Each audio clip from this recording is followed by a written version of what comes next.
The LD at School team is very pleased to welcome our guest speakers today, Janessa Dorrit and Chris Sands from the Toronto District School Board, whose presentation is entitled Strategies to Support the Success of Students with LDs on Exams and Standardised Testing. LD at School would also like to thank the Ministry of Education for funding this presentation this afternoon. Please note that the views are those of the presenters and are not the views necessarily of the Ministry of Education or the Learning Disabilities Association of Ontario.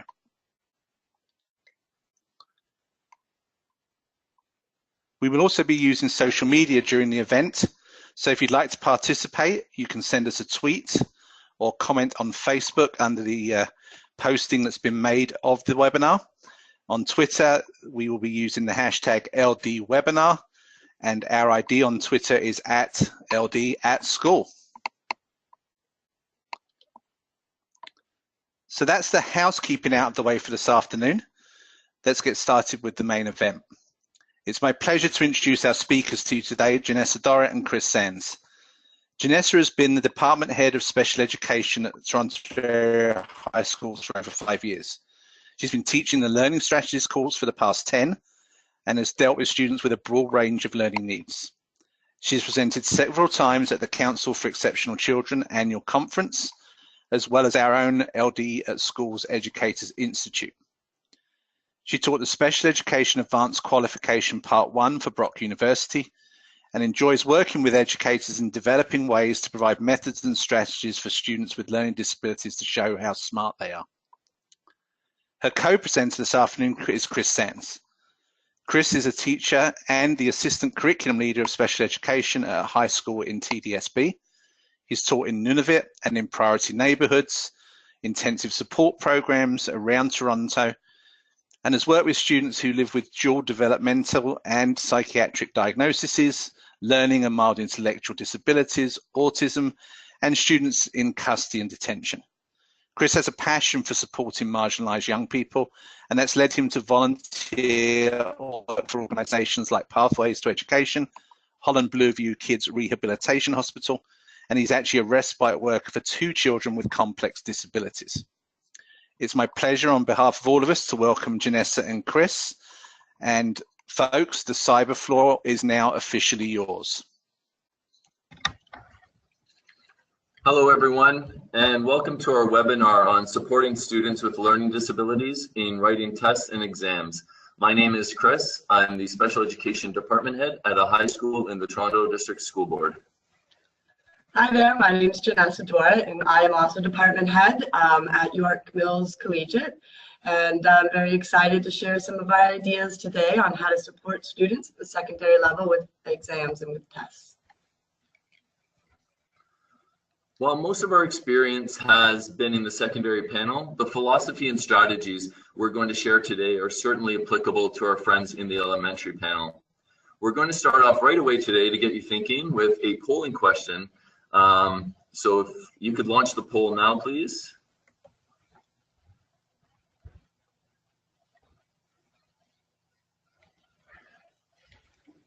Okay, so our question is, are teachers' course materials always the same as the ministry's curriculum expectations?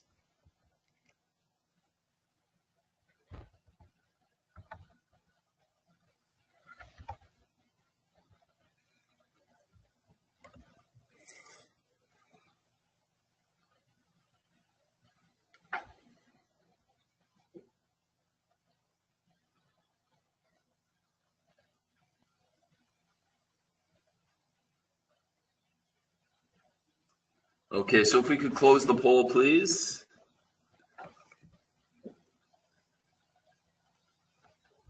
Awesome. So of course, and these questions are meant as teaching prompts, which you'll figure out as we go along. But of course, your teaching materials or your assignment is not the ministry's curriculum per se. It is how the teacher has chosen to get the students to demonstrate their understanding of the curricular expectations.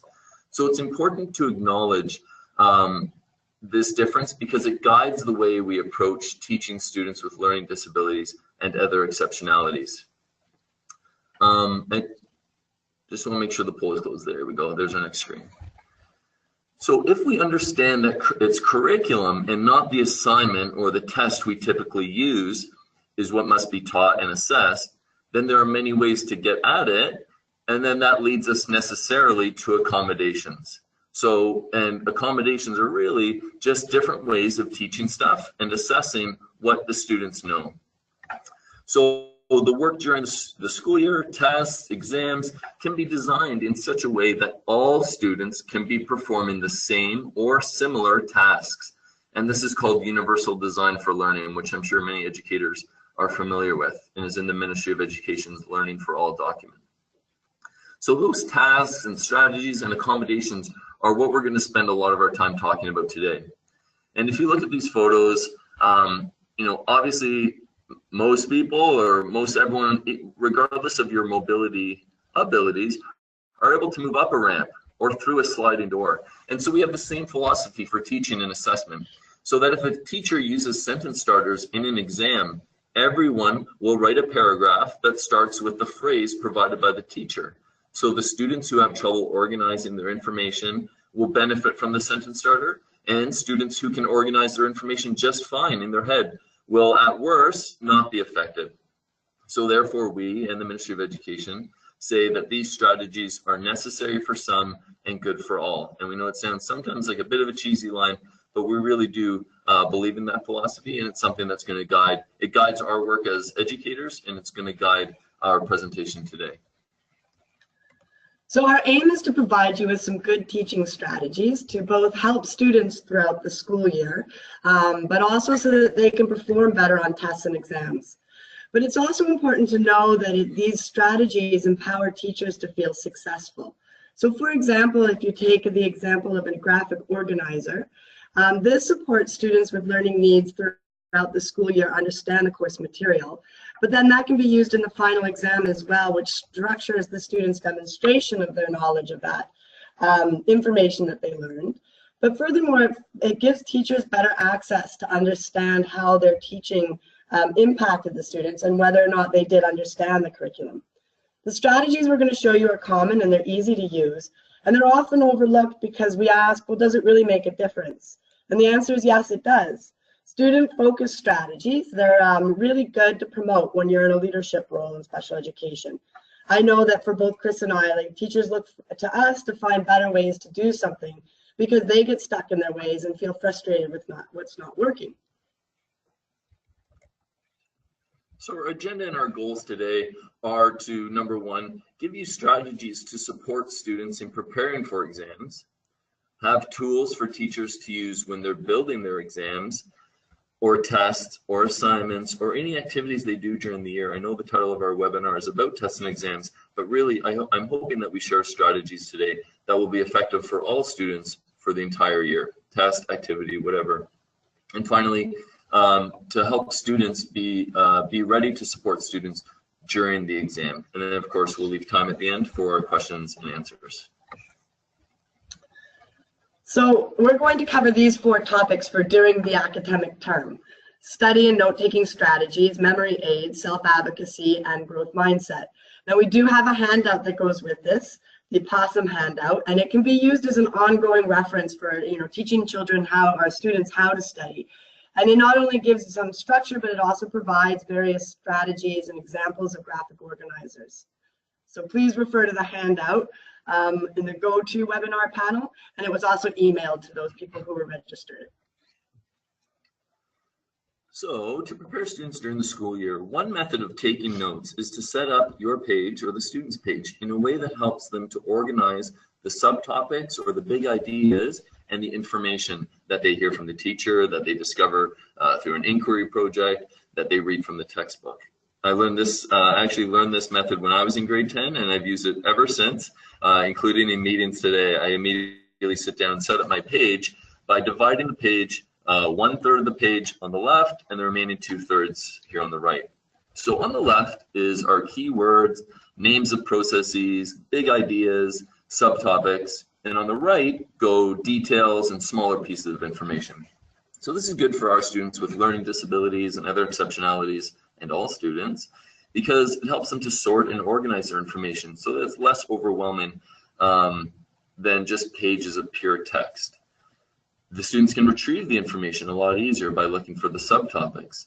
And it's a great studying tool by students can cover up one half or the other. So if students covered up the left portion of the page, they could use the information on the right-hand side to guess the big ideas on the left that you've covered up.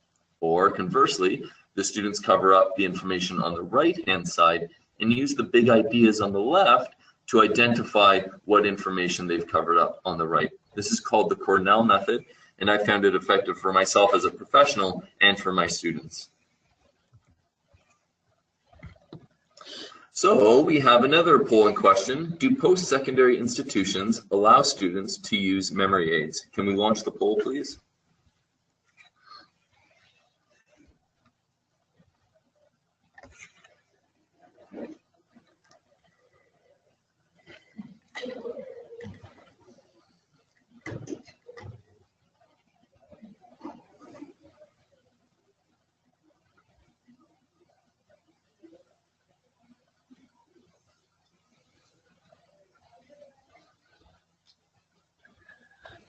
Okay, can we get the results to the poll? Excellent. Yes, and the majority of everyone can see that the answer is yes, but it's not unlimited, that the accommodations at the post-secondary level are very restricted. It depends on the program, so some programs like nursing may not allow, and others it's very limited on what can be included. But in secondary school, it's very important to encourage students that need memory aids to practice them and to use them throughout the year. It should be done throughout the year so that both the teacher and the student are comfortable with the process of developing a memory aid, but also what the product is. So it's not a cheat sheet or study notes. Oh yeah, sorry. Can you please close it and go back to our slide? Thank you. Sorry about that. So there are benefits to our memory aid. The benefits obviously is that it triggers a memory, but it also reduces anxiety. In my experience, just having the paper there alone can be really helpful for students. It increases their processing speed because they're not trying to remember stuff that they can't retrieve. It supports them in organizing their answers, and it allows for students to provide more detail, and it focuses their studying, encouraging the students to manage their time better. So there's a lot of benefits that way. However, those of you that have ever tried to get a secondary school student to do additional work will know that it can be tricky at times. So I do have an ongoing struggle to get them to use it because they do see it as extra work. Also, sometimes students will put too much information on there, and that's not helpful at all. So like open book exams can be actually more difficult because there's just siphoning through all that information. As well, I've had students who have put too cryptic of information on there, so it's confusing when they get into the exam and they're more nervous, and so now it's harder for them to understand the memory aid. It's important that they work well with the teacher so that they can ensure that the memory aid, the information is correct, and that they aren't studying the wrong information for that particular test, like Unit 2 instead of Unit 3. Ultimately, again, because it is restricted at post-secondary, as I move students from grade 10 to grade 11 to grade 12, I encourage them more to use better and stronger memorization techniques and rely less and less on their memory aid. But you can see our memory aid policy in the handout, as well as another school at Leaside. They also generously shared their outline with us as well, which we've passed on to you.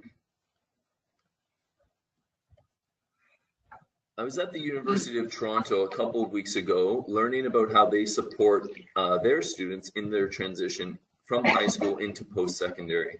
And what came up again and again from professors and from the staff at the Accessibility Center is that there are lots of services and supports out there for students, but students must access them.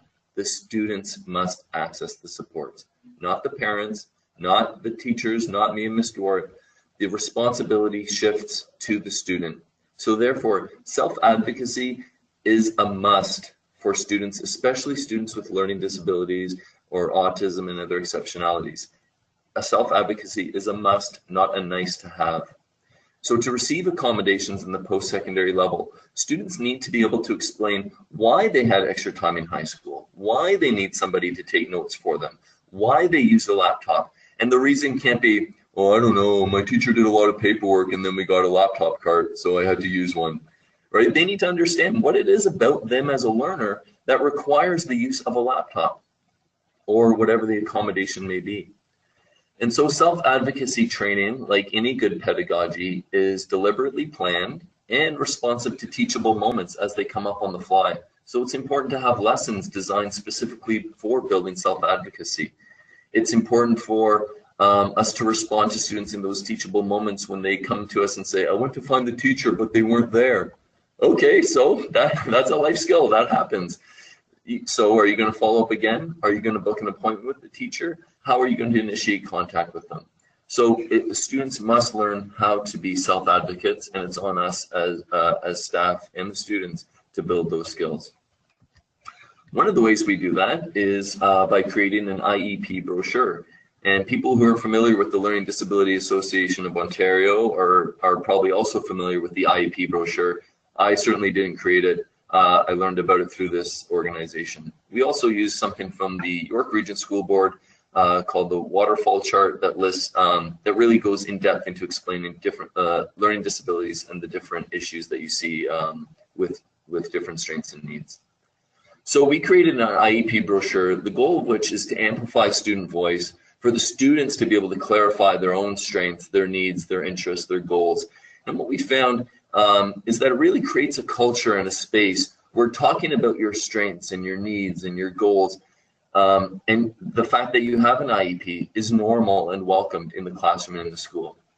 So that later on in the year, it's just a thing. It's a normal thing that a student will speak to a teacher about why an assignment is challenging or how they can better show what they know.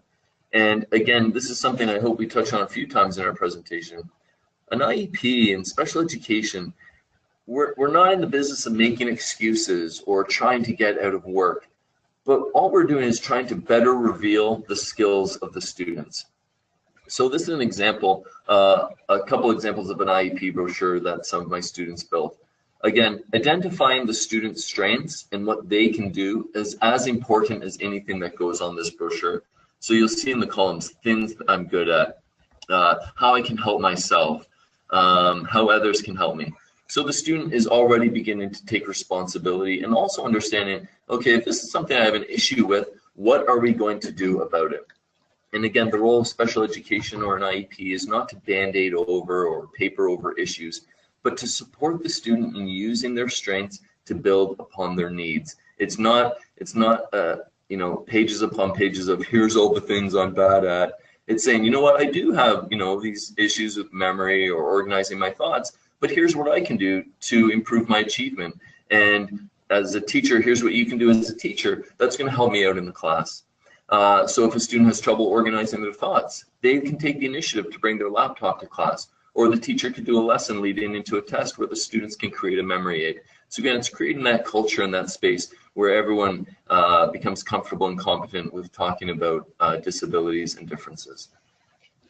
That's right too, Chris, and I think it's important to remember that like it just normalizes having a learning disability or having needs, because we all have strengths and needs regardless of whether or not we've been diagnosed with a learning disability. So being able to articulate that is really important.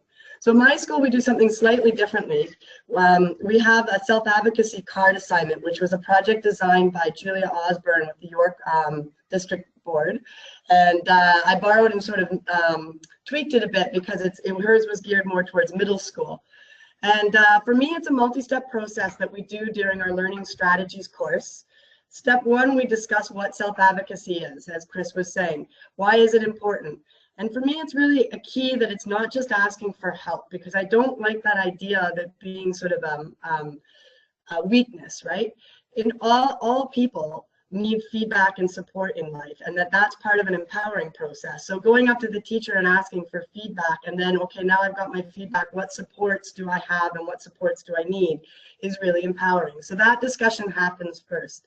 Then we go into step two, where the students develop these advocacy cards here based on their strengths and needs on self-reflection, checklists, and what they learn about in their IEP. And it just really personalizes the IEP.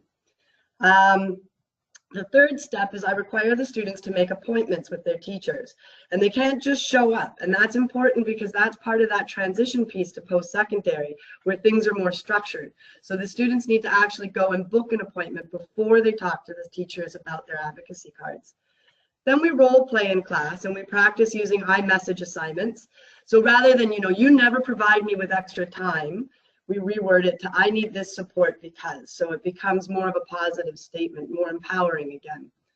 Finally, the students meet with their teacher, their classroom teachers individually, and they bring the card and they discuss what their strengths are and what their needs are, as well as what supports they need in different areas. And we then come back as a class and we discuss, we have a self-reflection, we talk about body language, and I ask them to do some metacognition on how they knew they were heard or if they were not heard, as well as what they would do differently next time. So overall, the assignment really practices mature communication skills and conflict resolution. It helps them with their advocacy. It also opens up dialogue for the rest of the year for the student and the teacher to break down that barrier and have a conversation about how things are going in class. And finally, and most importantly, and I know Chris has this problem too sometimes, it really ensures that the classroom teacher is aware that the student has an IEP, because sometimes that does slip through, and this way the teacher is aware. So we're going to have another polling question here. We want to launch this poll. Do your students give up easily? The poll is now open.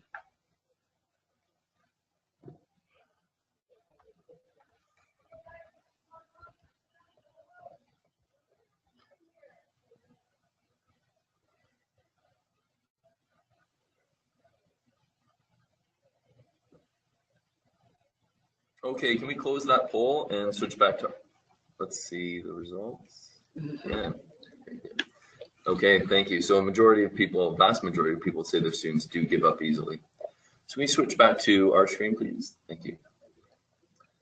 So there's research that shows students with special education needs associate their failures with quote unquote being stupid. There were air quotes around that, don't get mad at me. So they associate their failures with being stupid and their successes with a coincidence, a fluke, the planets aligned and I passed my history test. Students need to understand that they were successful or not successful for reasons. They did things that led to success or difficulty. And staff and students need to work together to develop skills in the students so that they do things that lead to success more often. And some of those skills are academic and thought processes. So Carol Dweck, you may have heard, is a leader in exploring growth mindset. And she has said that growth mindset is not just thinking happy thoughts. It is the purposeful deployment of strategies. And that should be our role in special education, is to give and help students bring out those strategies. We don't sprinkle magic pixie dust. We're in the business of building skills and strategies in students. There was an article in the Washington Post last year that identified a problem in this stream where students, and I'm sure many of you who work with students with exceptionalities have seen this, that our students have perseverance. Somehow they get out of bed in the morning and they get to school every day or most days, despite what's going on in their personal lives, with their families, with their friends, with their learning needs. They don't need happy thoughts and they don't need grit. They need to learn strategies and they need to learn how to use those strategies to help them be successful. So something we did this year, we worked a lot on growth mindset in our learning strategies classes, especially my grade 9 learning strategies classes, and it was part of our renewed math strategy work as well. And where we realized that teaching growth mindset, like I said, is giving students skills that they can use and then teaching them to not give up under challenging circumstances, but to actually use those skills and use those strategies. So some of the work we did with students learned how the brain works and how it changes when it learns new and challenging things. One of our child and youth workers, Yvonne did some work with our students to lead them through the process of purposefully changing their thinking using evidence. So, you failed your geography test yesterday. Where is the evidence that you will fail every test forever? There is no evidence to that end. You had a fight with your friend. That doesn't mean you're going to live your life alone. So it's giving students the thought process and the academic skills to challenge their own negative thinking. And then highlight opportunities to use growth mindset. Teenagers, as we know, and students in all grades, have more than enough challenging situations to choose from. Schoolwork, family, friend drama. Again, that question we come back to, what are you going to do about it? And now, as a result of building their academic skills, building their learning strategies, building their growth mindset, they have the academic and thinking skills to engage with and triumph in challenging situations. So now we're getting into the part where we're going to start to prepare our students for exams closer to the time. So 2-week pre-exam, sometimes I'm starting it now. Our exams are going to be starting in on June 20th. And I'm already starting in with the kids regarding the 4 sacred questions and the workback schedule. So the 4 sacred questions are these ones here, and I've got the students pretty much memorizing them by the end. Are my notes complete, accurate, and organized? So they use past tests and assignments, and then they can organize and gather what is missing. So they go up to their teachers and they show them the notes and they say that question, are my notes complete, accurate, and organized? Likewise, they're again talking to their classroom teacher and they ask question number 2, what are some subject-specific study strategies that I should be using? So you don't want to study for your English exam the same way you're going to study for your biology exam. And I tell the students, the classroom teacher always has the best ideas on how to study for their subject. The third one is knowing me as a learner. What should I be focusing on? So again, the students can bring past tests and they can see what's difficult for them throughout the year and focus on that first. But it allows the classroom teachers to give some hints in terms of what's going to be on the exam. And some of my students say, well, that's cheating, but it's not. That's what the academically motivated students do all the time. They go up and press their teachers to find out what's going to be on the exam. And finally, I have the students go to their classroom teachers and ask, what is the format of the final exam? And this is a really important and somewhat obvious but important question to put on, because a lot of the students that I work with have executive functioning deficits. And so for them, that doesn't seem as obvious necessarily. And then they don't know what to expect or how to prioritize and manage their time. And as well, you're going to study for multiple choice essay or a multiple choice test, different than you will for an essay question. So the second part is the workback schedule. So again, this can be a challenge because secondary school students are not particularly thrilled about doing extra work. And this does seem like extra work at first. You start with the day of the exam, and then you work backwards from there as to what needs to be done. So you can see here that if they have the science exam on June 20th, the first thing that they've got to do before their exam is hand in their memory aids. And then we work backwards from there and we sit there and figure it out all the way back to the day that we're starting this whole process. Having this mapped out on paper also allows me to check in with them so that I can constantly remind them of pending deadlines and that they can start to internalize that habit for when they move on to post-secondary. It forces them to find out about due dates. So a lot of times with my students, when the ones with executive functioning issues, I'll ask them, when is it due? They have no idea. They forgot to find out, or maybe they did find out, but they don't know. And the worst is when they discover it's due today and they haven't started. So having this sort of constant revisiting is a great way for them to keep track of their time. They can use Google Calendar. I know Chris teases me all the time with my pen and paper work because he's more advanced with the technology. All this technology has been brought to you by Chris right now.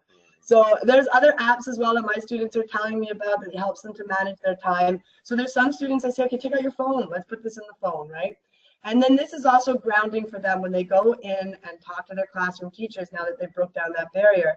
And they can have this conversation with the classroom teacher and do the work back schedule with them. And in the background too, I'll also be constantly managing this with the classroom teachers and the students and promoting that conversation to happen.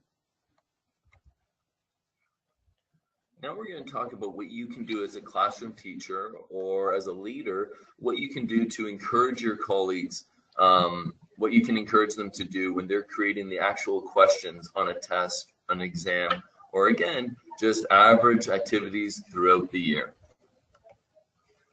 So our first one is sentence starters, which are a great way to kickstart students' thinking processes.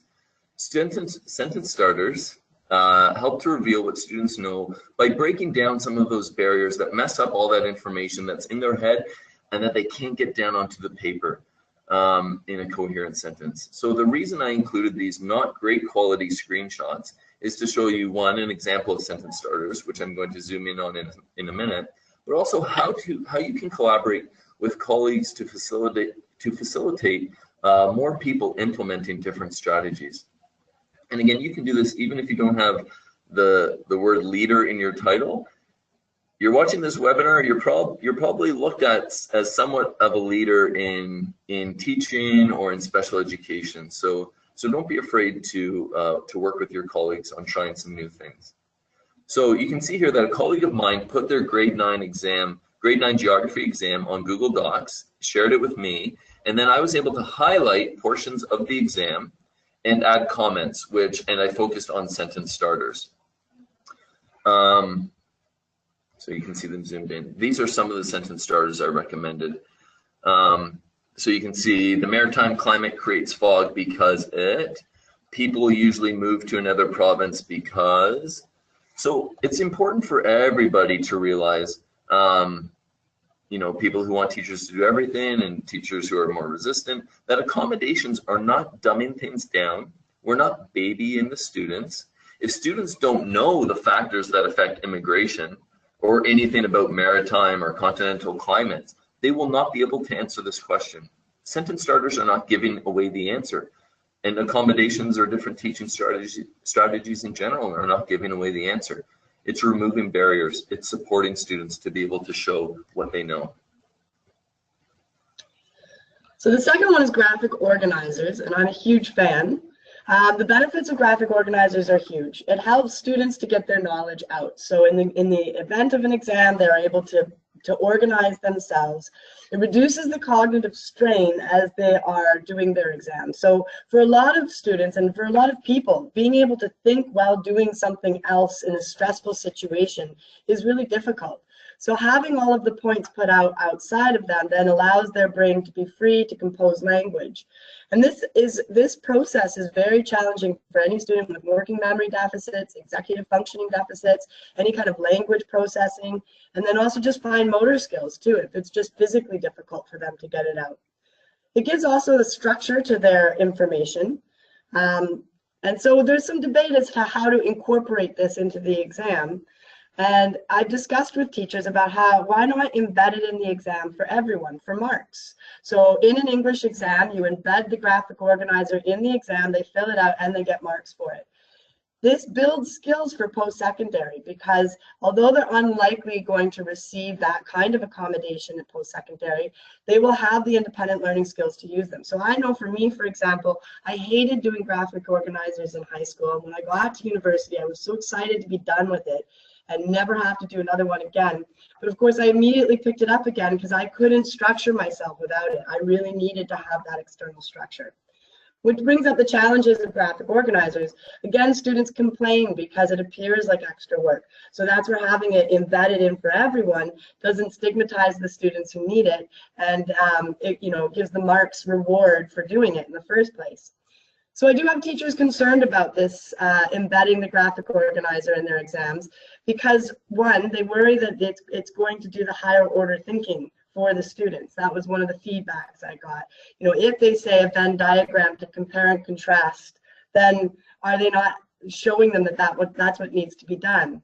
So I come back with, well, it depends on what the curriculum expectation is. So they're not necessarily needing to be doing the higher order thinking. Maybe they just need to be able to demonstrate that they understand the comparison. Or you can embed a variety of graphic organizers and allow students to choose.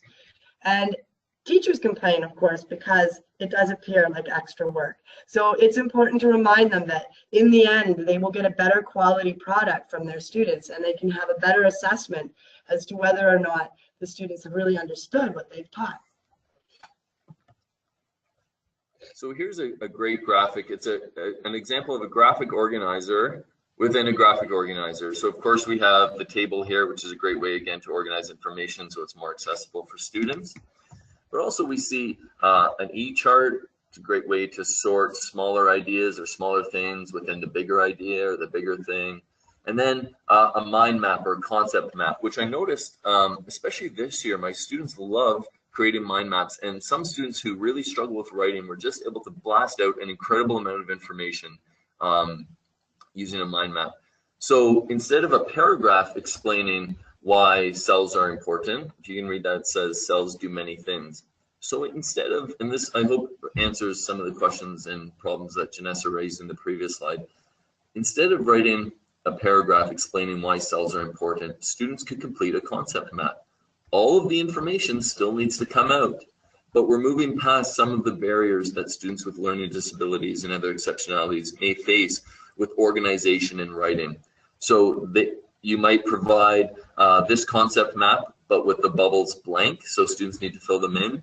Or maybe you just leave the entire space blank and ask students to create a concept map showing what cells do. And it would depend on the needs of your students how you structure that. But again, it's not babying them. These are teaching strategies that everyone can use. And again, why could they not be a question on an exam? Why can a concept map not be 4 marks on a test or an exam? So I think our next one. So font size and spacing is a quick and easy strategy that teachers can use to make, to kind of reduce that cognitive load that's required when students are decoding and reading, and they lose the forest for the trees when students have to sound out each word. And then when the font is small or things are squished together, it's even more difficult for our students with learning disabilities. So what I recommend to the staff is just start with size 12 or 14, Arial or Times New Roman. And can we please, for the love of all that is holy, can we please stop with the 2 pieces of paper that are photocopied onto one sheet, and you need like a jeweler's eye to read what it says? And I know many of you know what I'm talking about. That's just brutal. I remember getting those when I was in high school and I didn't like them. And for some of our students, it's just awful. So here's an example of a math question that is not from either of our schools. It was sent to us by a consultant, as our schools are innocent. And it reminds me of a few years ago, I sat down with a student who was not, he had a learning disability. He was not being lazy. He was not trying to get out of work. He was working independently on some history homework from the textbook. And he got to a question that was 4 questions in one. And he identified himself. I didn't say anything. He said, okay, that's like 4 questions in one. I'm done after this. He said that himself, no prompting from me. So our students understand, even if they can't articulate it as well as that student did, they understand that it's really fatiguing to have 4 questions in one, small font, squished together, no space to do your work. So this is something easy teachers can do almost immediately. So here's the question again, spread out over a couple slides. You'll notice the content and even the wording of the question is exactly the same as the previous slide that was all squished together. All we're doing is just leave them some room to do what you're asking in the question. We're not babying them, just give them a chance. Accommodations are to help students understand the material and then to show what they know. You need to know what a hypothesis is and how to make one in math. You need to know how to calculate volume. This is important for an important message for students, teachers, and parents. Everyone needs to hear the same message. Our students have to do the work. They need to learn and they need to show what they know. Accommodations and different teaching strategies help them to do that. They don't give the answer away.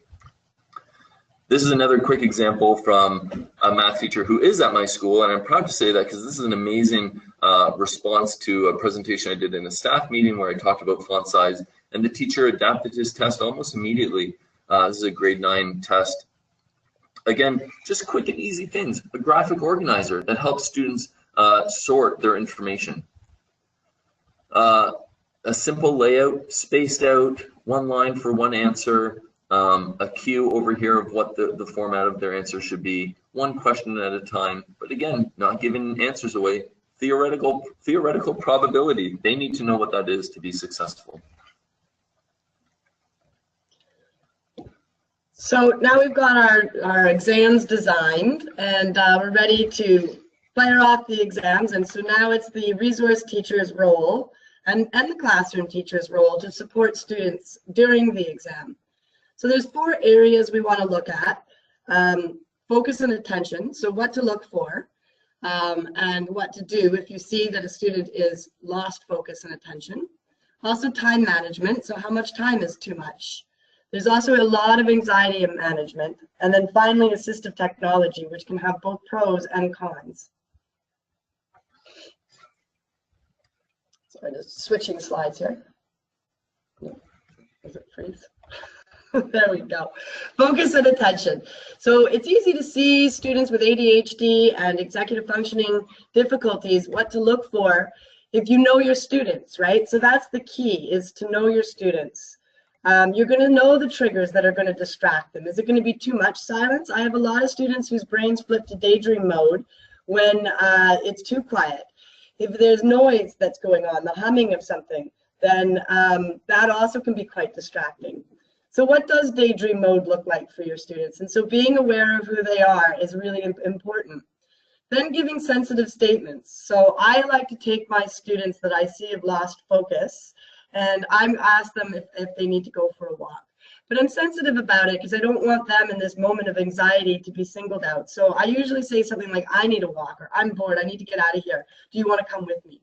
And then we go for our walk and talk, which allows the student to then think verbally out loud to me about the exam. And all I do is just let them, think about what they're talking about, what they're writing, without having to give them any answers or in any way give them any kind of strategies.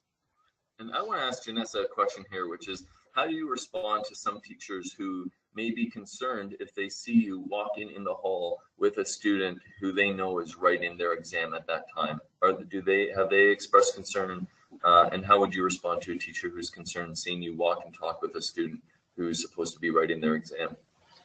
Generally, I haven't had any teachers have any issues with it. Mostly the teachers maybe who would be most concerned would be math teachers, and they know my math skills are so poor they're not worried that I'm giving any hints. But if I do have any issues, and there have been a few, I just let them know that it's a strictly one-sided conversation. I'm just allowing the student to talk out loud about their questions, and maybe prompting questions like, tell me more about that, or what was question number 1 like, so that they can get started and sort of get unstuck and refocused on what they're doing. It also allows me to check in on their anxiety levels, and it helps them to refocus their attention back to task. So the walk and talk is a really effective method. You do have to have other people in the room with you during exam time, because you can't leave the rest of the students there. But generally, that's how exams are run. Anxiety management is another major issue. So keeping the exam in the context of life is really important. Being sensitive that anxiety also puts people into defense mode. They may appear that they don't want help.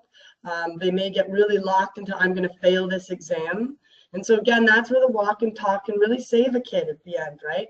And you're scaffolding, because in that walk and talk, what you're doing is externalizing what they can start to do internally as they go through high school and get into post-secondary.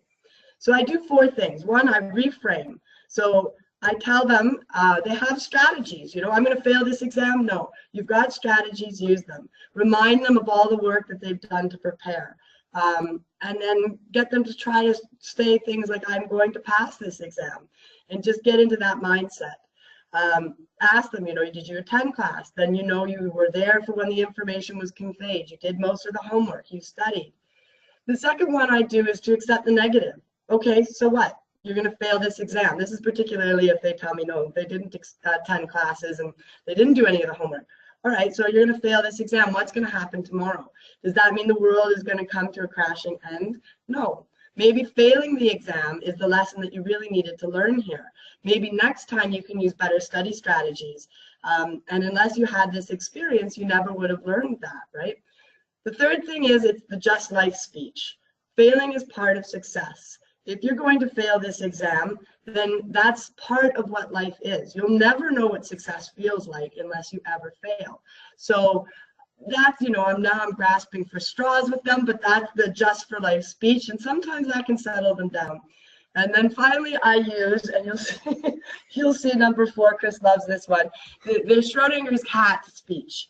And that's humor, right? You want to use humor. So Schrodinger's cat is a thought experiment in physics, in which a cat, it's a thought experiment, no, philosophy and physics. A cat is put into a box, no cats are harmed, and this cat is in there with some kind of time bomb, and the cat will either die or will survive.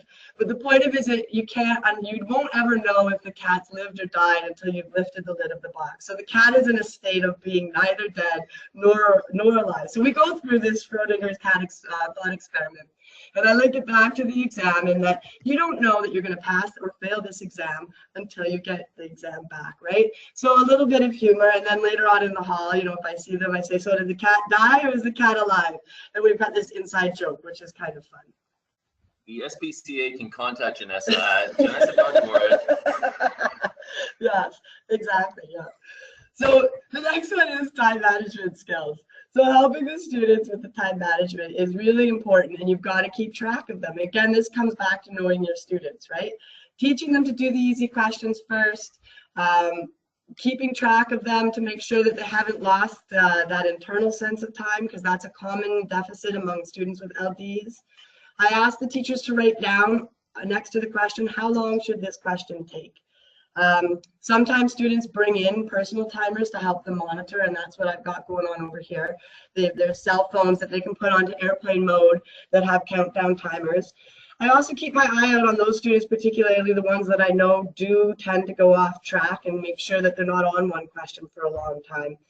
Using that graphic organizer for some students can be a distractor, right? They get so stuck on the ideation and filling out that graphic organizer, they run out of time to actually make the essay.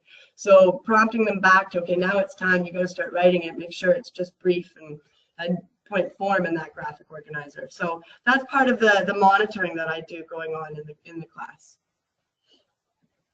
So assistive technology is really useful at doing things better, some things better, and that's what I encourage my staff to think of assistive technology as doing. Is it's not just throwing a computer or an iPad or the newest app in front of the students and thinking that that alone is going to make a difference.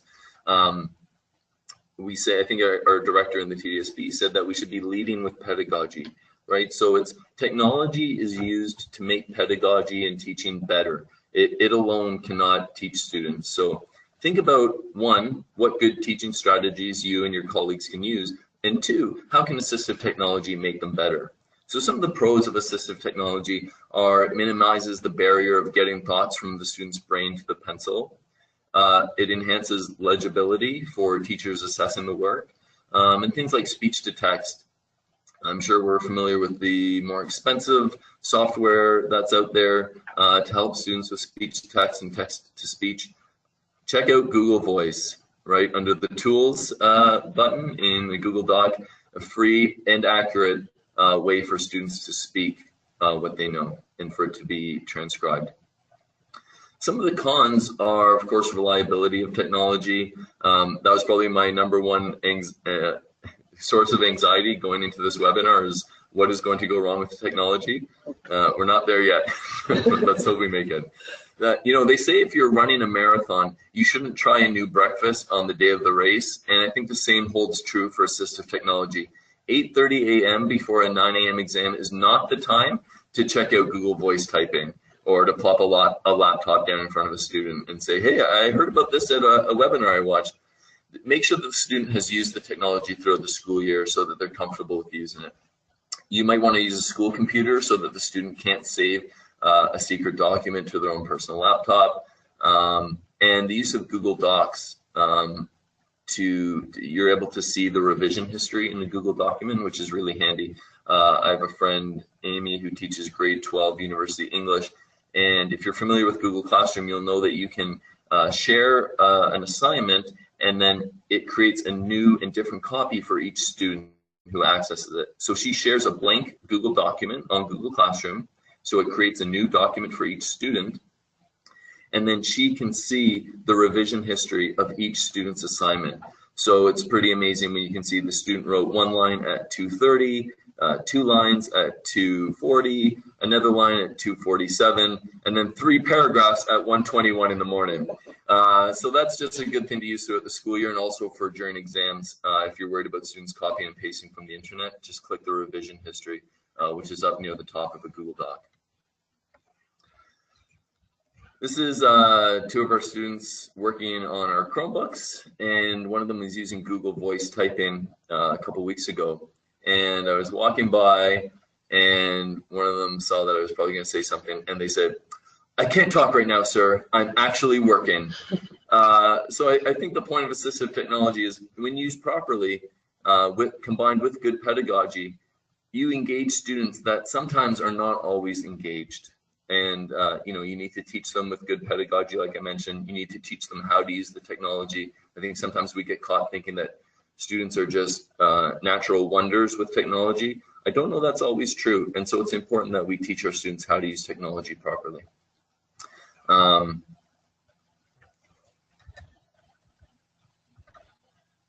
Believe it or not, it's time to summarize our presentation, what we've talked about today. So I hope that we've made it clear that what we've shared today is really just good teaching and assessment strategies that's applicable for all classes, all grades, all the time. Graphic organizers, predictability, assistive technology are good for all seasons. These things help students to use their strengths to show what they know. It's not an excuse, it's not babying, and it's not giving them the answers. A colleague of mine, Sahai, says, "Hope is not a plan." And I think that's true, especially when we talk about students with learning disabilities or other exceptionalities. Students and staff both need to know their strengths, their needs, and then do something about it. Growth mindset and academic skill knowledge is not, "You can do your best," or "You can do it," or "Try your best," or "Everything is awesome." We're not in a Lego movie.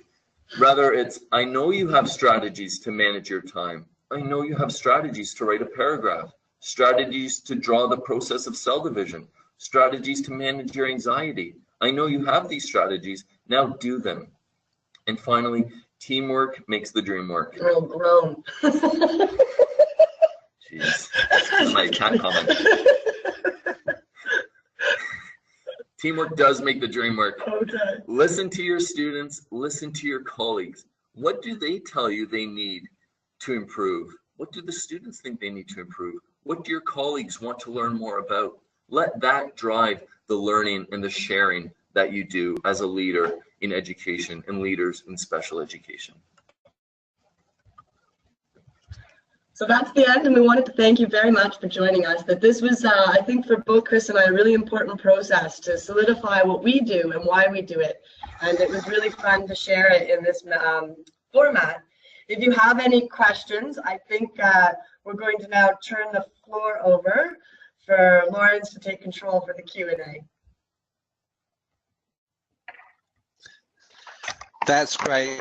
Janessa and Chris, thank you so much. I also groaned at that last thing, Janessa, so we've got that in common. Anyway, some wonderful strategies there that I'm sure our attendees were interested to hear. Folks, if you want to ask a question, the box for questions is in the side panel, as we told you at the beginning. Please type your questions, and then I will actually present them to Chris and Janessa. And you'll be glad to know, folks, we already have some in. So, first question is from Patrick, and this is around the subject of multiple choice questions. The question is, some have 4 or 5 options per question. Should they be given only 3 options? Is this a common practice at either of your schools? Who wants to take At my school, yes, sometimes, depending on the student, it's considered an accommodation. Because it's a reduced number of tasks to demonstrate the skill. But I do try to discourage that kind of minimizing of answers, because you want to be able to know how to do a multiple choice question. It's actually interesting that you brought it up, because today I was helping a student with a test, and she had multiple choice questions. And it's a simple strategy, but to cover up the question and then the answers, because if they're done horizontal, vertical, It should be done vertical and not horizontal. That is an accommodation that I make teachers do. So then she was able to cover up all the answers and just read the question and then reveal the questions the answers one at a time. I can't tell you the science as to why it worked, but she was able to process so much better doing that strategy. And so she was able to manage all of the questions and all of the possible responses. Chris, do you have? Yeah. And also, we've unplugged our fancy professional microphone, so if the audio is not good, let us know and we'll plug it back in. But when the mic's plugged in, we can't hear. So to answer that question about the number of responses for a multiple choice question, I would also ask you or whoever's making the test, why are you looking to reduce the number of answers in the question? And is there something else that you can be doing to accommodate that need of the student? So you're looking to reduce it to 3 because they're overwhelmed, can you also instead reduce the number of questions? And that's a common accommodation. If students need to show something, a skill, do they need to do it 10 times? Do students need to summarize 5 articles? And again, that's why we go back to that thing we posed to you at the start of the webinar. Curriculum is different from the strategy. The assignment that you have and that you've always used may ask for 5 summaries or 5 articles to summarize. The curriculum does not say 5 articles. The curriculum speaks to skills. So my point is, before I start rambling, is can you reduce the number of questions in the test if it's because the student is overwhelmed? Is it because they can't remember all of the information they need to answer? So could they use a memory aid instead?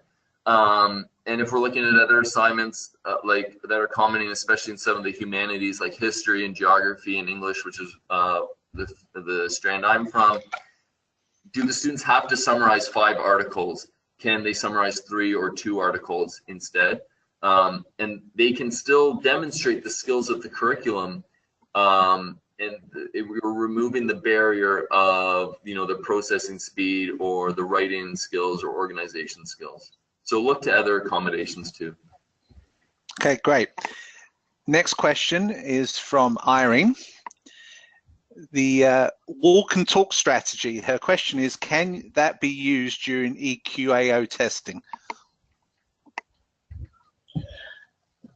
I would argue, yes, it could, as long as you're very careful with it. The EQAO testing is a lot more restrictive than regular school tests. I have done walk and talk methods with students because they panic. I mean, the build up for the literacy test is huge in grade 10. And kids who have deficits that affect their literacy, I would go on record as saying it's sort of cruel and unusual to put them through this. Same with kids with ADHD. Giving them double time is not really a fair accommodation because you're just asking them to focus longer. So being sensitive to the anxiety needs of your students, I take them for a walk and talk, but I'm very careful to not discuss any of our lights just went out. To not discuss any of the questions with them because that can, of course, we end up in the blue books that way. Okay. Next question from Linda. How do you engage a student who is unmotivated to take responsibility for his or her self-advocacy? And do you have any tips on engaging parents in that process as well? In my time of teaching, I find that kids who are disengaged, it generally tends to be, with very rare exceptions, some kind of anxiety issues. They are afraid to engage. It's better to look like the bad guy or the guy who doesn't care, and it's usually guys that I work with that are disengaged. Some girls though too. So it's better to be that withdrawn kid than the one who doesn't know the answer. So I try to find out why they're having so much trouble. And then in terms of them meeting with the teacher, that can be the struggle too, right? Because they don't want to advocate to certain teachers because they've got anxiety and working with that personality. So it can be a real massage to get both parties to sort of be respectful and understanding. And I've had conversations with classroom teachers where this is going to be a fresh start. We're not going to talk about the kid being late or the kid not handing in the work or anything like that, because we're never going to get that student back in your classroom. And so that can be one way of managing it.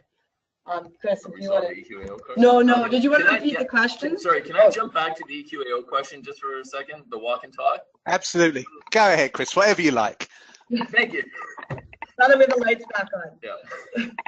So I know that in the grade 10 literacy accommodation, you are allowed to redirect students' attention in general, to redirect them to the test.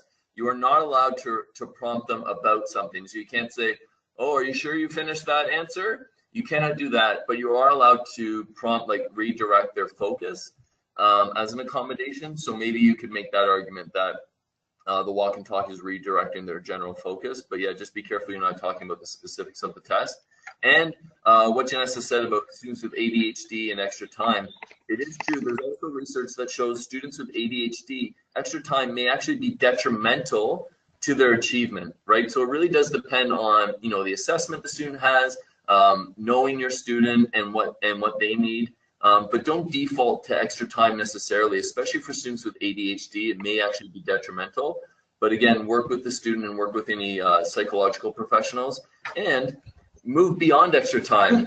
Janessa and I will be presenting a session called just that at this year's Educators Institute with the LDAO. So register now. Sorry. Oh, I love the plug, Chris. Thanks very much. Before you go on to that other question, a couple of comments from the audience, which I think I'll just chime in with here. Patrick has said periodic supervised breaks are allowed for EQAO. And Mary also added that the same applies to OSSLT, whatever that may mean, because I don't know. That's the grade 10 literacy test. Yeah. There you go. So while you were getting light back in the room, Chris, the question that Janessa had just answered, to recap, was about how do you motivate a student who doesn't really want to take responsibility for their self-advocacy skills? I think by putting it in the bigger picture of why we're doing self-advocacy, right? And by making it just part of the culture of any work that you do with students in your school with special education needs. Like any of our students, I know if you try to do like a one-off with them, like, oh, well, just go ask your teacher again. You need to self-advocate, by the way. Yeah, of course you're gonna say, what? Forget it, no thanks. But if it's built in from the start with the IEP brochure, if you're talking constantly about it, if you're building their skills to be able to do it, then I think that's how you overcome some of those barriers about not wanting to, about being shy. For sure, we experience that with our students in every grade, every year when we have the IEP brochure. But it's that assignment and self-advocacy in general. It's just part of a larger conversation and part of a larger culture that we have with our students, where self-advocacy is just a thing that they do, and they recognize why it's important for their success. And also the last thing is that, like we've been saying, you're building the skills in the students to be able to do that. You can't just throw them into the deep end and say, go talk to the scariest teacher in the school and tell them you need double time on their test. You need to build the skills that they need to be able to advocate for themselves. And I was just going to add to it too. I do a lot of cushioning on the other end, especially when I do the advocacy card assignment.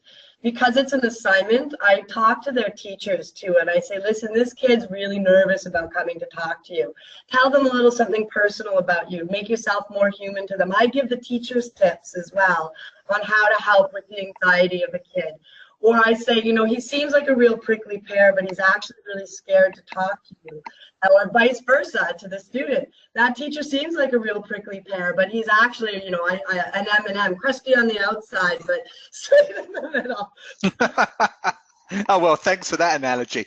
Okay, moving on, because we've got more questions to try and squeeze in here, folks. Janessa, knowing your love of technology, this one is addressed to Chris. It says, wondering if you set up a Google Calendar where staff can write in upcoming quizzes, tests, and assignment due dates so that resource teachers are aware of these dates. Are you asking how you could do that? What was the question? I think it's whether you do, not if, but whether you've used that as a way to stay on top of what's going on in the classrooms. No, but I think it's a really good idea, and I think it's something we would look to do in the future. there's ways where you can share the calendar with all the teachers in the school. There's a way. I went to a workshop earlier this year, and I'm not familiar enough with it to be able to tell you off the top of my head. But in the TDSB, we have a W, and there's a way to set up like the school-wide calendar where everyone automatically already has access to it. But again, that's something that you would have to look into for yourself. Something we did this year at our school was we sent out a Google form to every teacher for culminating activities, where the teachers filled out a short Google form, like what class do you teach, when are you starting and finishing, or when are you evaluating the culminating activity? And then you get that back and it automatically creates a spreadsheet.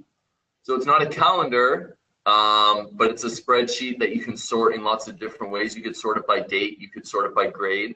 So that's one way to collect lots of information and see where students are on a class-wide or school-wide level where they're going to be feeling a lot of pressure. But I think setting up a Google Calendar and sharing it with the staff and having them fill it in themselves is a great way to keep track of work. But again, it's part of the larger culture you'd have to build in your school where people are just familiar with Google and it's just a thing that you do. Okay, perfect. Next question is from Sarah.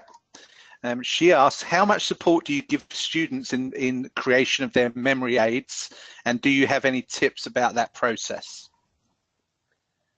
Memory aids are a challenge for sure. It's that's why I say to start them early. I ran into a bit of resistance at the school too in terms of getting them passed through because the teachers were also really resistant. So it's a matter of practicing. So how I get the students to try to start doing it is they make their study notes, and from their study notes we start to pull out pieces that they are having trouble remembering. Another way to do it is I get them to create flashcards, and on one side there's the word and the image, and on the other side there is the context and the definition. And so the word and the image start to get associated on the front side. They could start to take those images and add them to their memory aid. So that's another way of doing it. I get the teachers to work a lot with them though when it comes to making memory aids. That it's very difficult for me to help a student design a grade 12U bio memory aid. It's just I don't know the material that well. I'm much better at the English and history. So it depends on what you know about the curriculum as well as know about the student. Okay, perfect. We've got probably time for one more question. So just in the order they came in, no specific order. This is from Devinda. Is naming the strategy cheating, i.e. could you use a Venn diagram? Have you used PEE in your paragraph, point, example, and explanation? Is naming the strategy cheating in inverted commas? Well, so I guess that, oh, sorry. Go ahead, Vanette. I definitely run into teachers who are concerned about that. And again, I bring it back to, well, what are you assessing, right? And so if you're assessing that they are being able to define how to do that, like how to get to the answer, then I say offer a bunch of different graphic organizers and they need to select what's the right one. Yeah, again, like, hey, I don't want to make it sound so easy because we both experience challenges with trying to change people's practice. But the answer is, where in the curriculum does it say the students need to name the strategy Venn diagram when talking about characters and plot in a novel? It simply doesn't, right? And so, I mean, you need to be authentic in how you navigate that as a leader or as a teacher or a colleague. Not saying like just go around dropping the hammer on everybody, but that's part of your role in your school. If you ever have the opportunity to talk to people one-on-one or in department or grade meetings or as a whole staff, is explaining that difference between the curriculum and teaching materials, and that accommodations are not eliminating the curriculum. It's not eliminating the need for students to challenge themselves and show what they know. It's helping them, in fact, show the curriculum better and show their knowledge of the curriculum better. So a Venn diagram, again, the students still need to explain, you know, the process of cell division or the quadratic formula if they have a memory aid, or, you know, the factors that affect immigration or push and pull factors, right? Students still need to have their skills. They still need to show the knowledge. The strategy whether you name it or not, whether it's in the exam or you say create a Venn diagram, I don't know how that is giving students the content answers, right? And that's the conversation, a big conversation or a one-on-one conversation that's necessary to have with people, that accommodations are helping the students show what they know. And if they don't, well, that's the way it is. But really differentiating between curriculum and the assignment that you've used for the past few years, for decades. Wonderful. Thanks, folks. We're going to have to call a halt to Q&A there. Unfortunately, we didn't get to all of your questions. We will try and get back to those of you that did not get them answered on air. But if we don't, use this email, info@ld@school.ca, and we will make sure we get you an answer. In some housekeeping before we go, our next webinar, which will be on Thursday, June the 1st, on bringing Google Math into your classroom. And directly after today's event, you will receive an electronic link if you would like to register again for a free webinar for that topic. Another announcement, you heard Chris and Janessa will be presenting at our 4th annual Educators Institute on August 22nd and 23rd. Registration is now open, and I will tell you the last couple of years we've run out of both hotel rooms and delegate spots. So if you do want to come, all the details are on ld@school.ca. Please get your registration in early, and if you need to get someone in your school board to write that check for you, get onto them soon as well so you don't miss out. Also, while we're talking about our website, a lot of the IEP brochures that you saw presented by Chris and Janessa, there are samples on the site. The waterfall chart from York, which is a fantastic resource and we've used for a number of years now, is also available on the LD at School site. So you will find a number of those backup resources there. And of course, as we've already said, we will be sending you all of the slides from today, the handouts, as well as the survey, which is really important to us. So it would be really good if you could spend a couple of minutes and give us your thoughts on evaluation. And there's also questions there to help us develop future topics. So if there's things you want to see around helping your students with LDs, please let us know. So on behalf of the LD at School team, it's my pleasure to thank Janessa and Chris for their presentation today, as well as the hard work in getting it together and dealing with the lights going out when you don't expect them to. So thank you two very much for that. You will get everything in your email, and we look forward to seeing you again on the next webinar on June the 1st. But thank you for your time as well. We hope you've got some ideas today to impact your classroom